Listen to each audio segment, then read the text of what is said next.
this invitation for TED Talk, different people had different reactions. Like when I told my parents that I'm going for a TED Talk, they asked me, who is TED? I was like, no, it's not who. It's what is TED? It's an event where people come and share ideas and inspire. My father said, inspire you. Why are you wasting time? I said, no, Papa, I'm not wasting time. I know it's very helpful for me. No, my father said, I'm not talking about your time.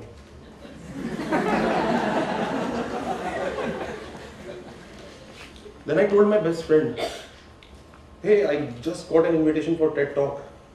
He said, I knew it will happen one day. I knew it will happen. I said, why? Because you're sort of crazy. I still have to figure it out that whether it was a compliment or an insult. Best reaction came from my wife. I said, Parul, I got invited for a TED Talk. Seriously?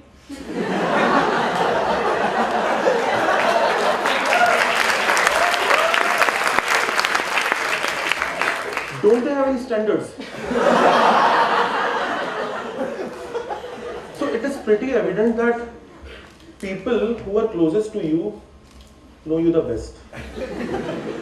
No matter what you feel you have done or whatever, you are still worthless for them. So after this initial sort of TED Talk, this storm wore off.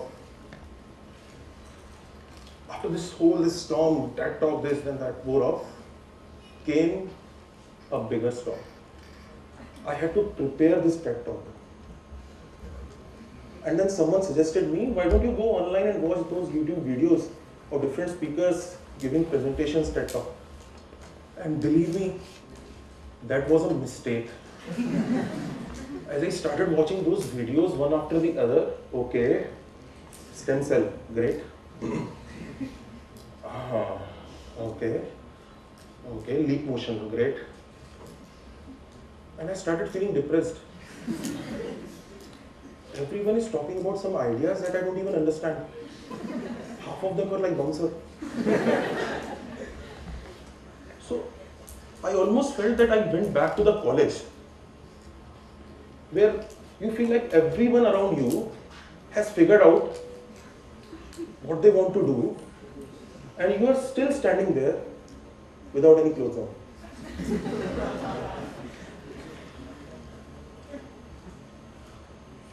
This emotion where you feel burdened by, I'll say, expectations, and everyone is expecting you to do something, to figure it out, and I put this under a big umbrella of peer pressure. And which brings me to the topic I'm going to talk to you today. See, anyone feels peer pressure. In fact, they keep feeling it for their whole life. But in students' life, I'll say its impact is much more ferocious. Sometimes you must have read some news that students even take drastic steps of contemplating a suicide. Why is it so? Why the impact is such big on a student? The answer is pretty simple. As a student, everyone is judging you. You are judged by your marks. You are judged by the cell phone you have in your pocket, the brand of cell phone. You are judged by everything. In fact, you yourself start judging yourself. Am I good enough? Should I prepare for CAT? Should I prepare for GMAT? What about GRE? What if I start my own company? What should I do? And when I got clouded by these things, when I was a student, I somehow stumbled upon a 4-point program, some idea, which helped me see through my college life. I'm going to share that 4-point program with you. So now, I don't know if you people can see what I'm going to write here. For the first point, I feel it is the most important advice anyone can give to a student who is just entering a college. In fact, this advice should be that big that they should write this advice on the first page of prospectus. I'll write that advice.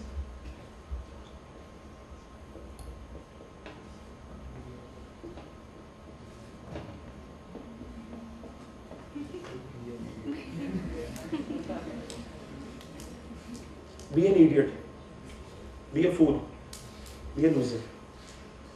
It's okay. Understand that. Curse of being intelligent is that you're always thinking, while an idiot is always happy.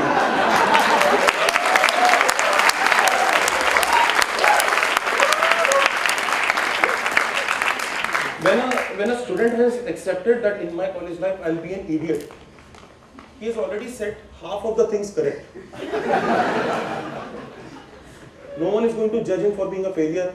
Hey man, you really did bad in today's football match. So what? I'm an idiot. It's fine.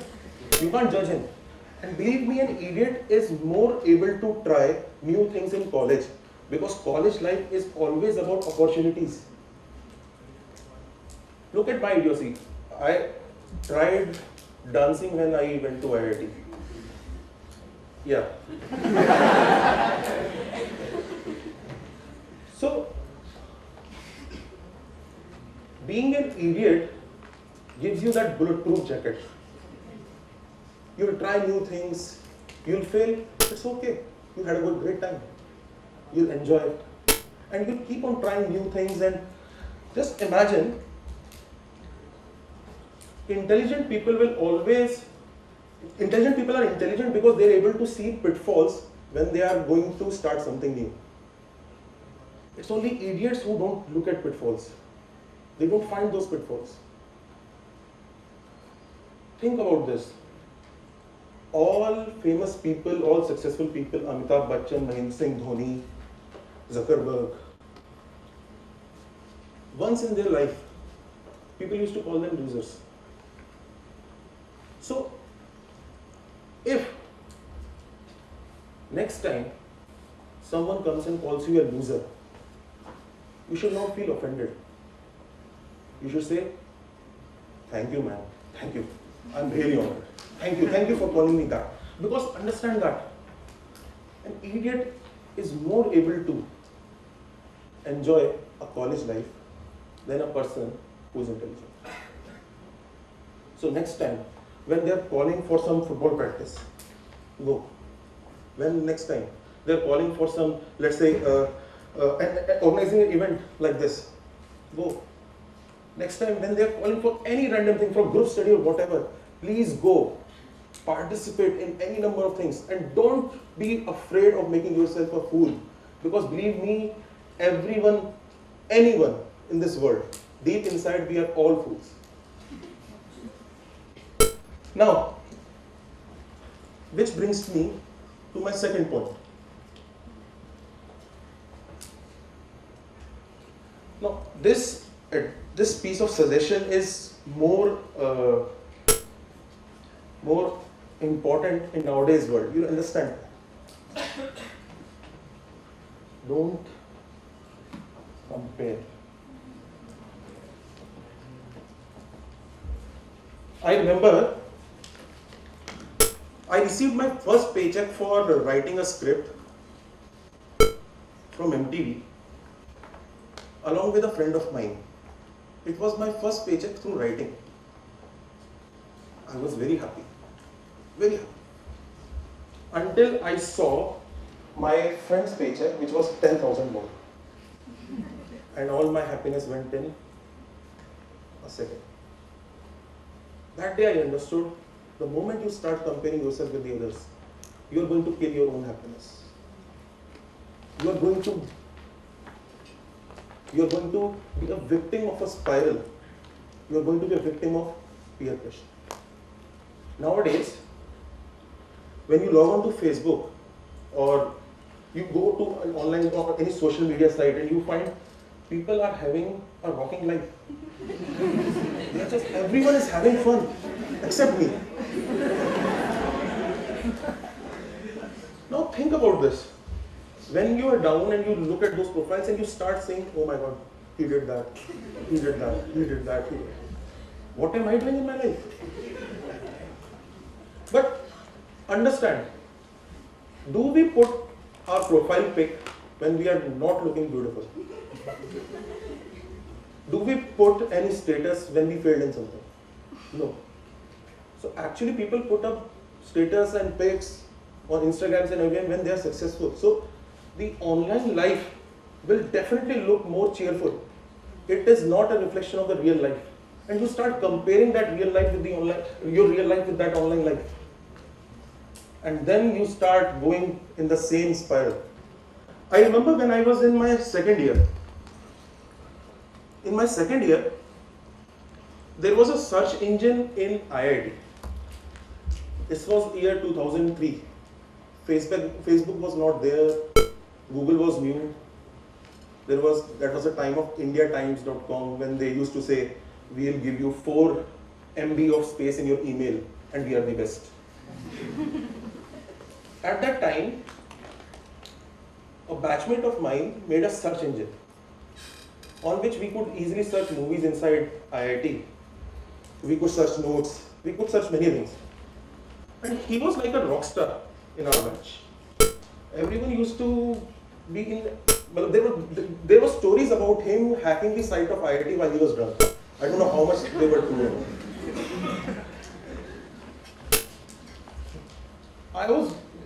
He took a course with me and I was very sure that he is going to get 10-point grade in that course and I'm definitely going to flunk this course. And I did, actually. So, when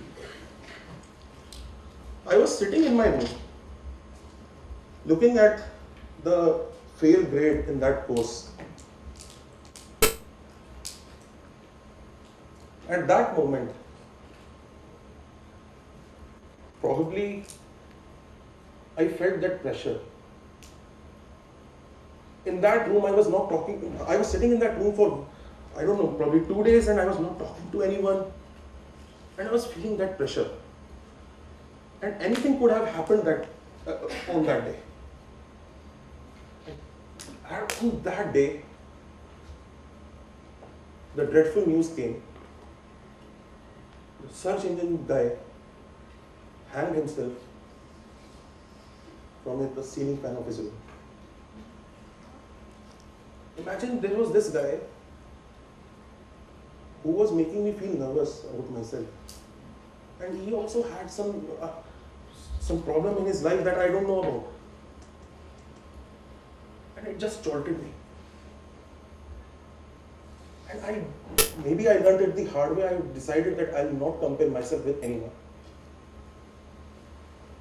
Ironically, his search engine name was Umang, the hope. I still feel that day if it was not him, I don't know what could have happened. So, if we stop comparing ourselves to others, so I'll tell you, we'll be more happy. So next time, suppose your parents or your relatives give you an example of some Guptaji's son who is getting some better grades or who is doing something and who is in some better college, you should seriously go and say, congratulations man, you did good. You are really an inspiration. And don't compare yourself to him because everyone is different. Don't do that comparison. You are totally different. He did great, congratulations. Probably he might be struggling with something in his life and your congratulations can actually mean something. Don't feel jealous. You are a unique person. Which brings me to my third point.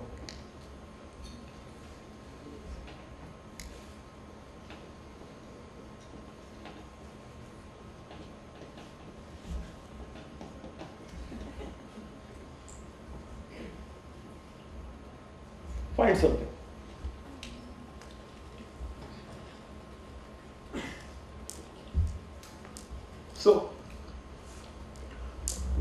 decided I'm going to be a fool, I'll not compare myself with others. So definitely you are going to be involved in a lot of activities, a lot of things. And if you'll pursue them properly, I'm very sure you'll find something that you feel you are good at. Something you really feel that it clicks something inside of me. Like, I discovered that I could tell stories. I'm a storyteller.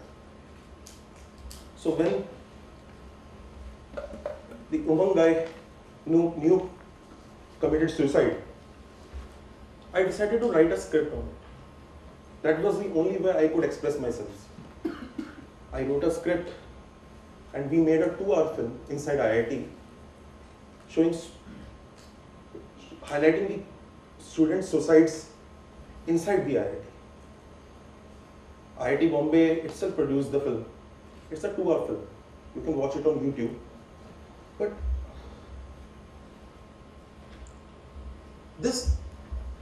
so when I think now, this 4 years of IIT, whatever I have learned, actually this chemical engineering, you can download it in a software and within 1 day you can become a chemical engineer now. So what have I learned inside IIT? It is this something. And if you find that something, hold on to it. It's very precious. You work very hard for it. It can be anything. It can be sports, research, anything, coding. People think that coding is very boring, but there are people who like coding. So it could be anything, anything. Find that something, it's very precious. And believe me, it is going to see you for your whole life.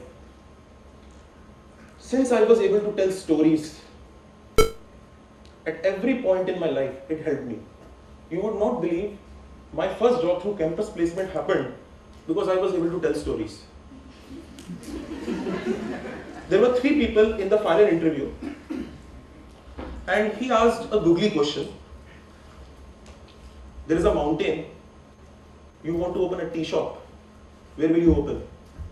Top of the mountain, bottom of the mountain.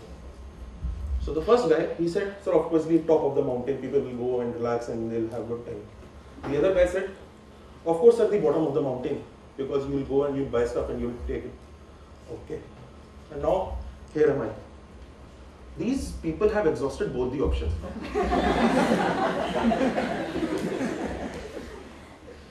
If I pick any of those 2 options, believe me, I am not through. So I thought, I could tell stories. I said, sir, the location of shop depends on the height of the mountain. How? Sir, if the mountain is too high, I open the shop at the top of the mountain. And if the mountain is not that high, I'll open the shop at the bottom. And if the mountain is of an average height, I'll open the shop in the middle.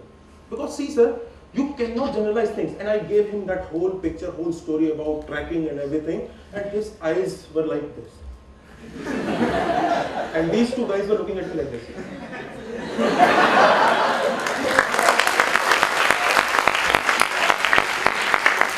And I was looking at him like this. It happens.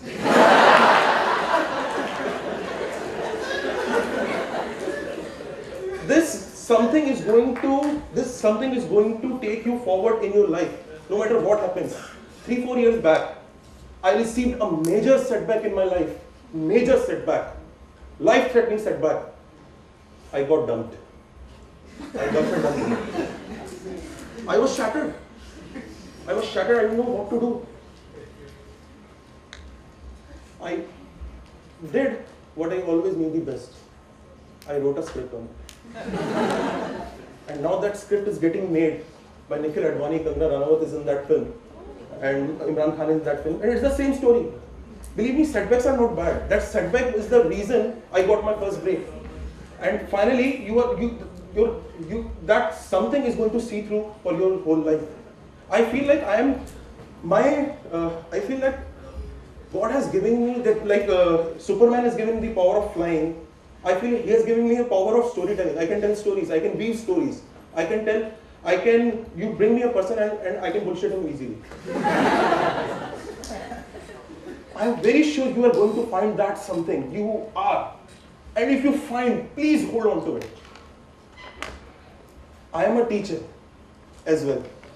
So, being a teacher, believe me, the biggest quality that I find helpful in teaching is storytelling. Yeah.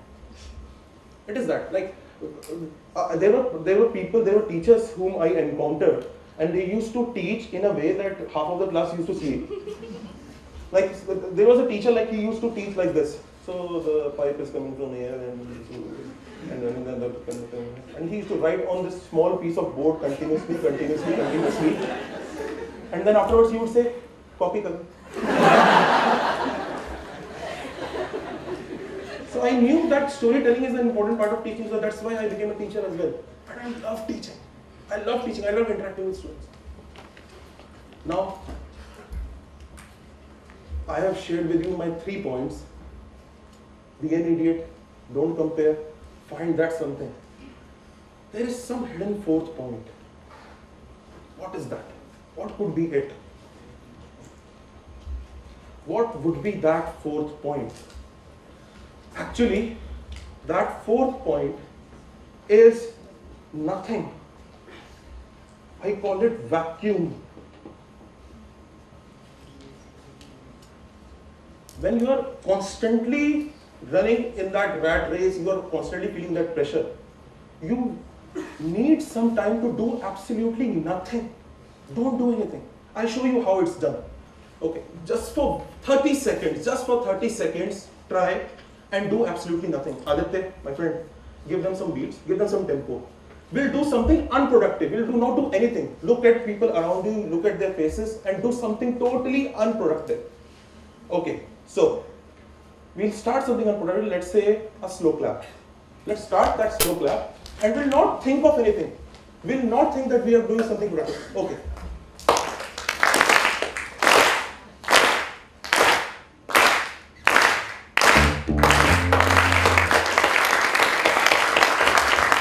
Thank you very much. Actually, with this clap, people thought that the talk was good.